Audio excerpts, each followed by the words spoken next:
ॐ सर्वे भवन्तु सुखिनः सर्वे सन्तु निरामयाः सर्वे भद्राणि पश्यन्तु मा कश्चित् दुःखभाग् भवेत्। ॐ सहना भवतु सहनो भुनक्तु सह वीर्यं करवावहै तेजस्विनावधीतमस्तु मा विद्वेषावहै। ॐ शान्तिः शान्तिः शान्तिः।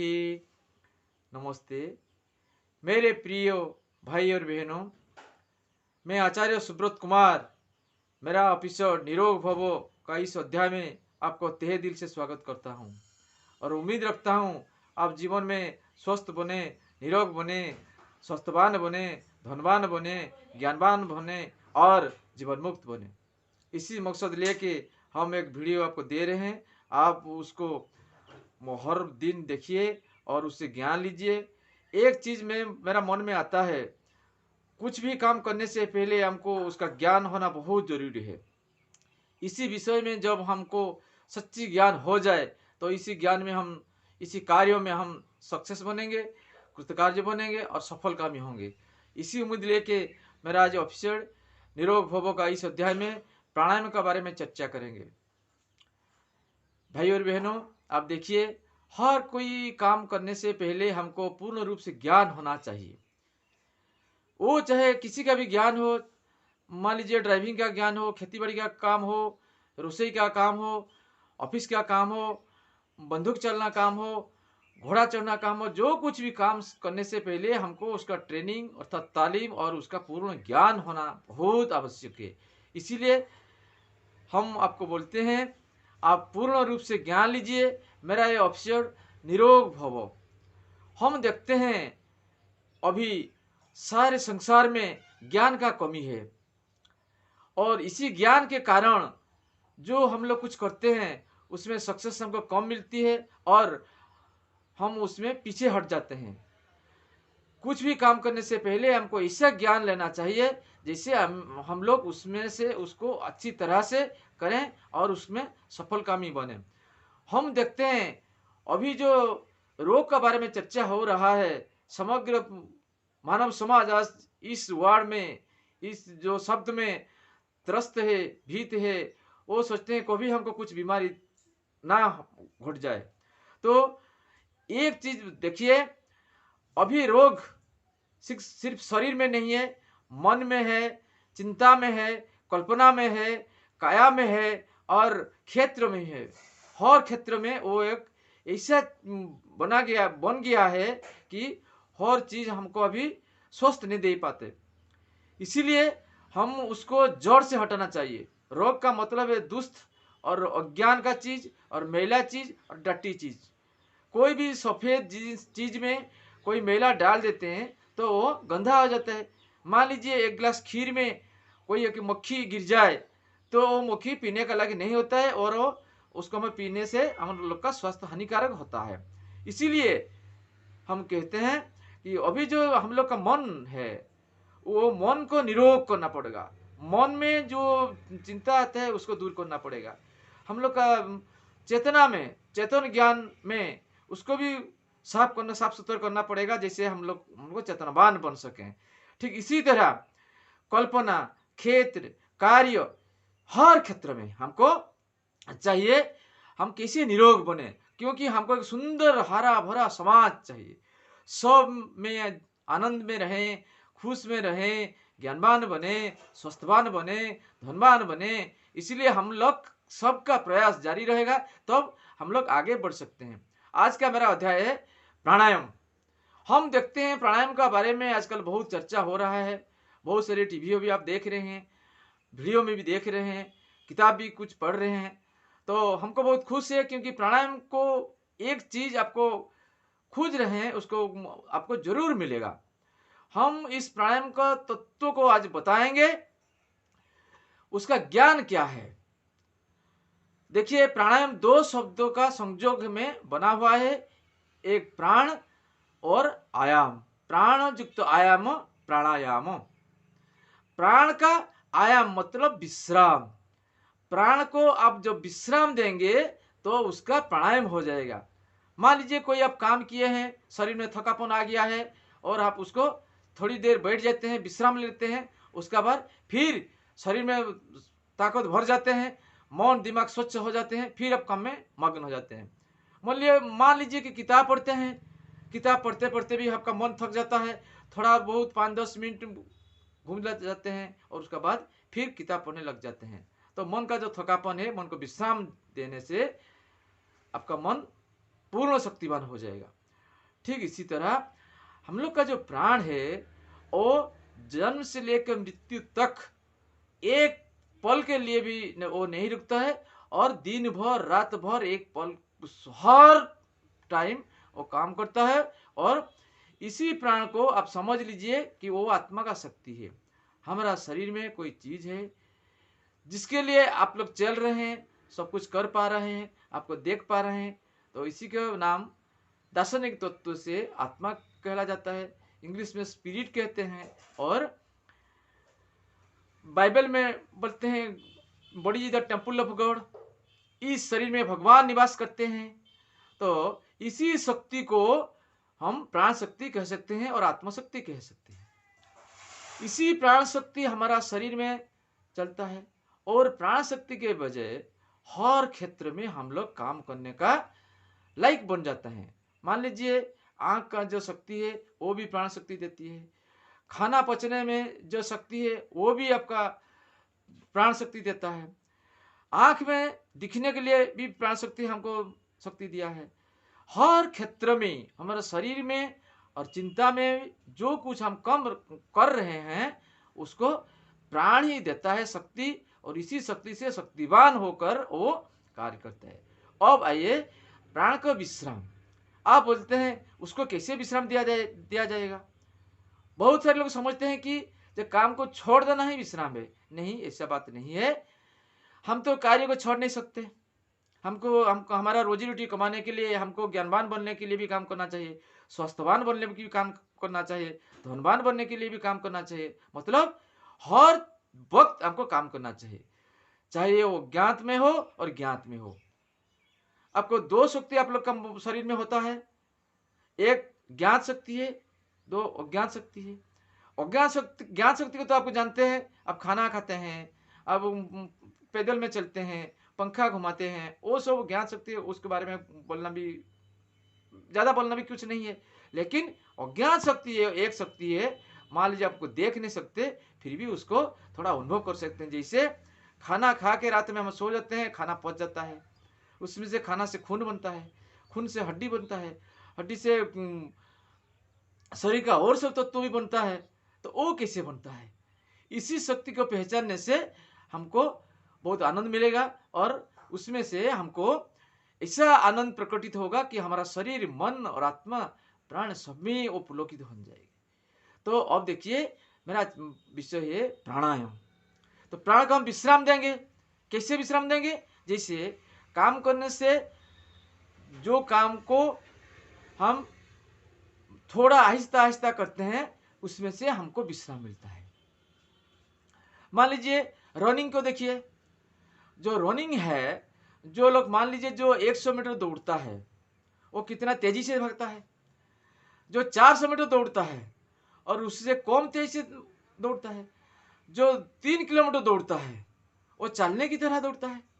तो इसी बात को आपको मन में पकड़िए कि हमको काम, जो हमारा जो प्राण का जो गति है, प्रश्वास में हम निश्वास वायु लेते हैं, प्राणवायु लेते हैं और निश्वास में छोड़ते हैं, उसी को हम ऐसे स्तर को ले जाएंगे कि उसका थकापन नहीं आएगा। हमको क्या करना चाहिए ना, हमको सुख शांत से बैठकर इसी प्राण को विश्राम देना चाहिए।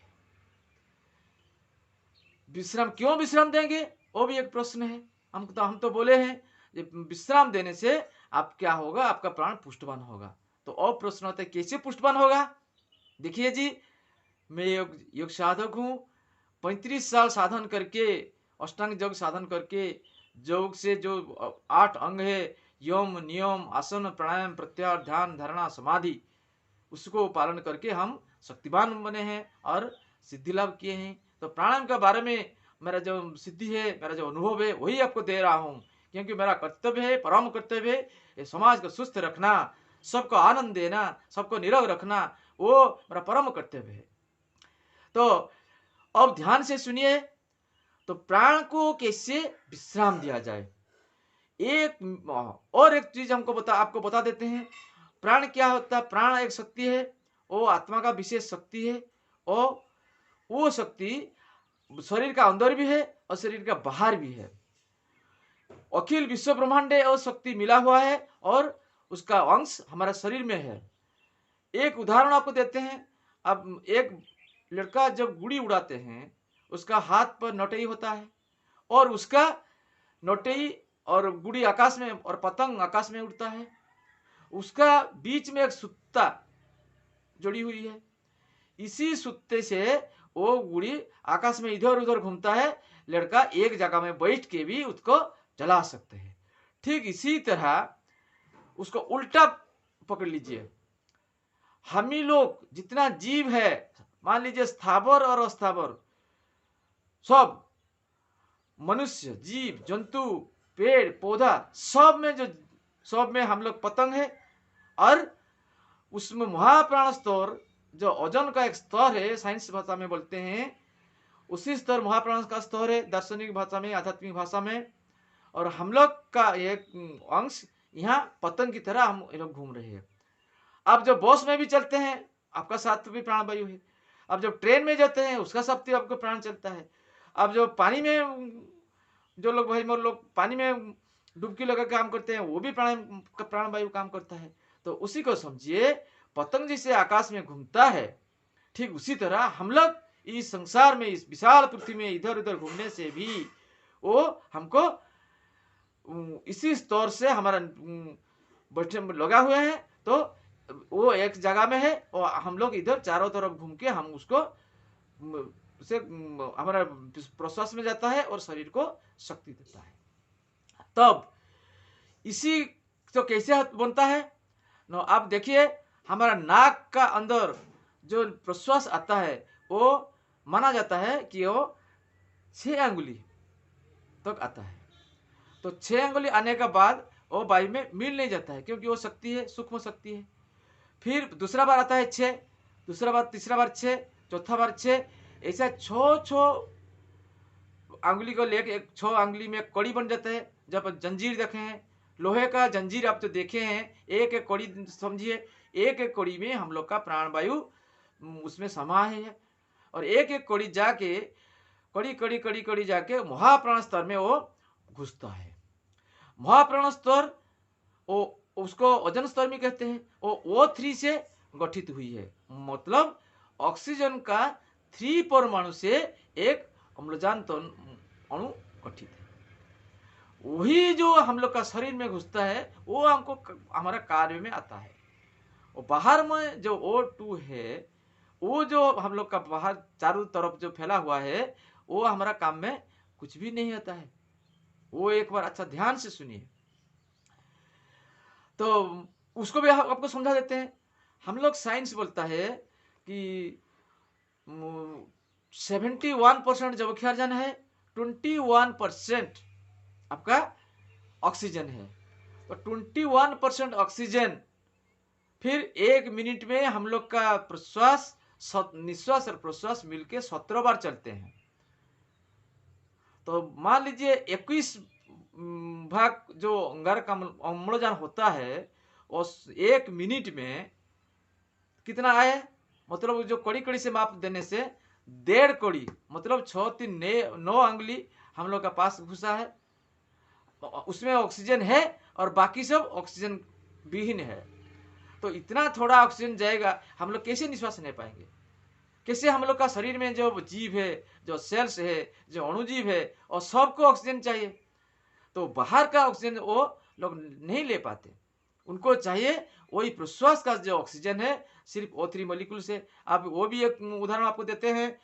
जब कोई पेशेंट को अब अम्लजान दिया जाता है, उसको क्या किया जाता है ना, सिलेंडर से भरा हुआ O3 अम्लजान ही उसको दिया जाता है। आप डॉक्टर लोग को पूछिए, वो भी आपको बोलेंगे। तो मतलब वही O3 का मॉलिक्यूल्स हम लोग का शरीर में भर देंगे तो हम लोग का हर एक सेल्स वो पुष्ट बन जाएंगे, स्वस्थवान बन जाएंगे, और हम लोग का शरीर में वो इतना शक्तिवान बन जाएंगे कि कोई भी बाहरी शत्रु उनका कोई नाश नहीं कर पाता है, और अंदर में भी कोई खराब बैक्टीरिया, खराब चीज जम जाते हैं कि बन जाते हैं, उनको भी मार गिरा देते हैं और उसको भी भगा देते हैं। इतना शक्ति आत्मा उनको दे चुका है। तो अभी मोरा जो बोल रहे थे, जो आपका प्राण जो चलता है वो धीरे धीरे जाके महाकाश में ओजोन स्तर में घुसता है, और घुस कर और आहिस्ता आहिस्ता आहिस्ता आहिस्ता एक कड़ी कड़ी कड़ी कड़ी चल के सारी चेन में वो O3 मॉलिक्यूल्स भर देता है। भर देने से जितना टाइम वो ओजोन स्तर में घूमेगा इतना ही मॉलिक्यूल्स सब में भर जाएगा। सब में भर जाने से वो हम लोग का शरीर आएगा, शरीर को आएगा और शरीर उसको ले पाएगा। बात अभी एक फिर आप लोग प्रश्न कर सकते हैं, जब हर मॉलिक्यूल्स, मान लीजिए कि हर मॉलिक्यूल्स आपको ऑक्सीजन में भर गया, हर कड़ी आपका ऑक्सीजन मॉलिक्यूल में भर गया, तो आपको, तो हम क्यों प्रश्वास में हमको ऑक्सीजन कमी महसूस करते हैं, क्यों ना, वो भी एक उसका शंका हम समाधान कर देते हैं। आइए, जो आपका वायुमंडल इथर में जब वो हमारा प्रश्वास आता है इधर से, जो वायुमंडल अंगारकाम्ल है, अंगारकाम्ल गैस, कार्बन मोनोक्साइड गैस, वो जो उसको टकराता है उसमें से एक मॉलिक्यूल को तोड़ देता है, गिर जाता है, तो दो मॉलिक्यूल्स रह गए। फिर वो दो मॉलिक्यूल्स हम लोग का काम ही नहीं है। इसी तरह जो वायुमंडल में लेके जितना ध्वंसकारी पदार्थ है, मान जो धुआं है, गैस है, कोई आपका खराबी वायु है, वो सब वो मॉलिक्यूल्स को धक्कल देते हैं और उसको गिरा के O2 कर देते हैं। वो हमका कुछ काम में नहीं बन पाते हैं। वो हम लोग का शरीर में जितना जाएंगे वो कुछ काम नहीं पाएंगे, और हम लोग का शरीर को ज़्यादा ऑक्सीजन नहीं मिलेगा, और सब जितना भी मॉलिक्यूल है, हम लोग का सेल्स, करोड़ों करोड़ों सेल्स जो हम लोग का शरीर में है, हम लोग का उपकार के लिए, वो अम्लजान का बगैर वो लोग जी नहीं सकते हैं, और कुछ मर जाते हैं, कुछ दुबला हो जाते हैं। और जहाँ का दुबला हो जाते हैं उसी अंग का प्रक्रिया ठीक से नहीं हो पाता। तो हम लोग जब इसमें कष्ट महसूस करते हैं तो हमको लगता है कि हमको कुछ बीमारी हो गया, हम डॉक्टर के पास जाते हैं, उनका सलाह लेते हैं, उनसे मदद लेते हैं, दवाई लेते हैं, और सब करना को हमको जरूर पड़ जाता है। किंतु एक बात समझिए कि इसी प्राण शक्ति को हर वक्त हम जब उसमें हमारा शरीर में भर देंगे, तब हमको कोई भी सेल्स हमारा नष्ट नहीं बन पाएगा, सब पुष्ट रहेंगे, और जितना दिन तक शरीर में रहने का और ठीक रहेंगे, और वो एक सेल्स को दो भाग बना के और फिर नया बनाएंगे, और नया वाले सेल्स से हम लोग का शरीर में बहुत काम करेंगे। तो अभी आपको जरूर समझ में आते हैं कि प्राणायाम करने से हमको वो शक्ति मिलता है। शरीर का हर अंग प्रत्यंग में जितना में जहाँ सेल्स है सबको ऑक्सीजन चाहिए, वो एक पक्का चीज है। और आपको जिसको भी आप पूछेंगे वो बोलता है हाँ जरूर है। तो हमको अभी आया प्राण वायु, प्राण शक्ति को विश्राम देंगे। कैसे विश्राम देंगे ना, शांत से बैठ जाएंगे और हमारा निश्वास में मन लगाकर और जाना आना का उसका गति को निरीक्षण करेंगे, ध्यान करेंगे। अब हमारा शरीर में गया, फिर वो निकल आया, फिर वो गया, फिर आया, इससे करके हम उसको दिखेंगे। दिखने से क्या होगा ना, इस टाइम आपको मन में कोई शंका मत कीजिए, शरीर का तकलीफ को दूर रखिए, मन को शांत रखिए, कोई भी तकलीफ ना रहे, कहीं भी कष्ट ना रहे, कहीं भी परेशानी ना रहे, तब वो प्राणायाम आपका बहुत जल्द हो जाएगा और आप धीरे धीरे धीरे धीरे अच्छा महसूस करेंगे। वो जो 1 मिनट 17 बार चलता था, वो 17 से 15 होगा, 15 से 12 होगा, 12 से 10 होगा, 10 से 8 होगा। इसी कमती तो एक बार इससे टाइम आ जाता है कि 1 मिनट में वो 6 बार 7 बार भी चलेगा। वो डरने का कोई चीज नहीं है। वो प्राणवायु को जितना विश्राम देंगे, वो आहिस्ता आहिस्ता हम लोग का शरीर में चलेगा, हर शरीर को पुष्ट बना देगा, हर शरीर का हर अंग को वो इतना शक्तिवान बना देगा कि कोई भी बाहर शक्ति को वो बहुत जल्द उसको मिटा दे सकते हैं। पहले उसका कोई बाहर शक्ति आक्रमण कर ही नहीं सकता, क्योंकि पुष्टवान है। जैसे हम लोग का सरकार हमारा देश का सीमा में सेना को घेरा दिया है, क्यों? बाहरी शक्ति हम देश को ना आवे। ठीक इसी तरह वो हमारा शरीर में जितना सेल्स है, सब सेल्स को हमारा आत्मादेव ऐसा सज्जित कर दिया है कि वो हमको जो बाहरी शक्ति आएगा उसको तुरंत नाश कर देंगे। तो इसी को अब आप हमको उपाय बता दिया। जो प्राण को आप विश्राम दीजिए, आप उसको उतान सो जाइए, लेट के सो जाके भी कर सकते हैं, और बैठ के भी आप ऐसा कर सकते हैं। प्राणायाम को गिनती कर सकते हैं, उसको मन में देखते रहिए, देखते रहिए, देखते रहिए, और देखेंगे उस टाइम बहुत शांति लगेगा, बहुत सुख लगेगा, और आपको शरीर धीरे धीरे धीरे पुष्ट हो जाएगा। और थोड़ा थोड़ा दवाई भी आप लेते रहे, ज़्यादा किसी कुछ तकलीफ हो, और इस टाइम आप चिंता कीजिए, जे हे प्राणदेव, हे आत्मशक्ति देव, हे सर्वशक्तिमान, हे विश्व शक्ति, हे आद्याशक्ति, अभी आप स्वस्थ बन के महाप्राण स्तर से शक्ति लेकर मेरा शरीर में समा रहे हो, और इसी शक्ति से हमारा शरीर को अंग अंग नस नाड़ी तन मन में तुम भर जा रहे हो, और मुझे इस शरीर को भर दो, और मुझे आशीर्वाद करो, मुझे इसका ज्ञान दो कि हमारा हर शरीर में हम सुस्त बने, निरोग बने, धनवान बने, ज्ञानवान बने, और कोई रोग कष्ट हमारा शरीर में अभी है ही नहीं। जो था वो खत्म हो गया, जो था वो चला गया। तो ऐसा सोच के आप आनंद से उसको समाइए और देखते रहिए। कुछ दिन का बाद आपका शरीर स्वस्थ हो जाएगा, और ज्यादा दिन उसको अभ्यास करने से आप जरूर निरोग बन जाएंगे। आज इतना ही आपको कहूंगा, और अगले बारे में हम प्राणायाम का वैज्ञानिक तथ्य आपको बताएंगे। आप अच्छी ध्यान से मेरा बात को सुनिए, और आप सुनने का भी टाइम हमको आपको दिया है। किसी का भैया का टाइम नहीं होता है, तो खाने का टाइम भी आप सुन सकते हैं। क्यों? सुनने से क्या होगा? अन्न ब्रह्म है, शब्द ब्रह्म है, आप खुद ही ब्रह्म है। ये तीनों ब्रह्मों का अंश जब मिल जाएंगे, तब तो गंगा यमुना सरस्वती का माफी तीनों मिल के ऐसा संगम आपका शरीर बन जाएगा। आपका शरीर निरोग सुस्त सुंदर हो जाएंगे। एक और भी एक उदाहरण देता हूं। जब इंद्रधनु आप देखे हैं, 7 रंग है, हर एक चीज रंग को अलग अलग कर देने से और अलग अलग रंग दिखाता है, और सबको मिला देने से एक सफेद और धला रंग आ जाता है। तो इसी तरह आप वही तीनों चीज आप कीजिए, हम जो बताए उसको कीजिए, और खाने का टाइम पर बैठ जाइए। अन्न ब्रह्म है, शरीर ब्रह्म है, शब्द ब्रह्म है, तीन ही ब्रह्म मिलके आपको निरोग बना देंगे, धनवान बना देंगे, ज्ञानवान बना देंगे, और आपको सुस्त बना देंगे। आज इतना ही करते हैं। मेरा इस वीडियो को देखने के लिए आपको बहुत बहुत शुक्रिया। आप अगले एपिसोड मेरा जरूर देखेंगे। इसी उम्मीद से मैं मेरा आज वक्तव्य यहाँ रखता हूँ, और आपको तहे दिल से स्वागत करता हूँ। नमस्ते।